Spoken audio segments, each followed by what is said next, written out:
ರುದ್ರ ತಾಯಿಯ ಆಶೀರ್ವಾದ ಬೇರೆ ತಗೊಂಡ್ ಬಂದಿದ್ದಾರೆ. ತಾಯಿ ನೋಡಿ ಸೋಲ್ಬೇಡ ಮಗನೇ ಸೋಲ್ಬೇಡ ಅಂತ ಹೇಳ್ತಾ ಇದ್ದಾರೆ. ನಮ್ಮವ್ವ ಹೇಳ್ತಾ ಇದ್ದಾರೆ ಸೋಲ್ಬೇಡ ಅಂತ. ನಾನು ಯಾವುದೇ ಕಾರಣಕ್ಕೂ ಸೋಲ. ಹೌದಾ? ನೋಡೋಣ ಯಾರು ಗೆಲ್ತಾರೆ ಯಾರು ಸೋಲ್ತಾರೆ ಅಂತ. All the very best. Ready rugged Rashmi ಅದೇ ಪೈಲ್ವಾನ್ ಹ್ಯಾಂಡ್ ರೆಸ್ಲಿಂಗ್ ತೋಳಿನ ಬಲ ತೋರಿಸುವಂತ ಸಮಯ. ಎಸ್, ಸ್ಪರ್ಶ ಬಿದ್ದ ತಕ್ಷಣ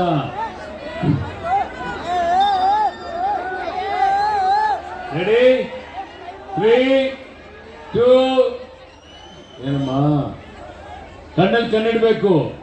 ನನಗೆ ಗೊತ್ತು ನಿನಗೆ ವೀಕ್ನೆಸ್ ಇದೆ ಅಂತ. ಕಣ್ಣಲ್ಲಿ ಕಣ್ಣಿಟ್ಟು ನೋಡು. ನನ್ನ ವೀಕ್ನೆಸ್ ಇರೋದು ಒಂದೇ ನನ್ನ ತಾಯಿ ಬಿಟ್ಟರೆ ನನ್ನ ಗರಡಿ ಮನೆ. ಅದು ಬಿಟ್ಟು ಯಾವುದಕ್ಕೂ ಜಗ್ಗಲ್ಲ ಸರ್. ಹೌದಾ?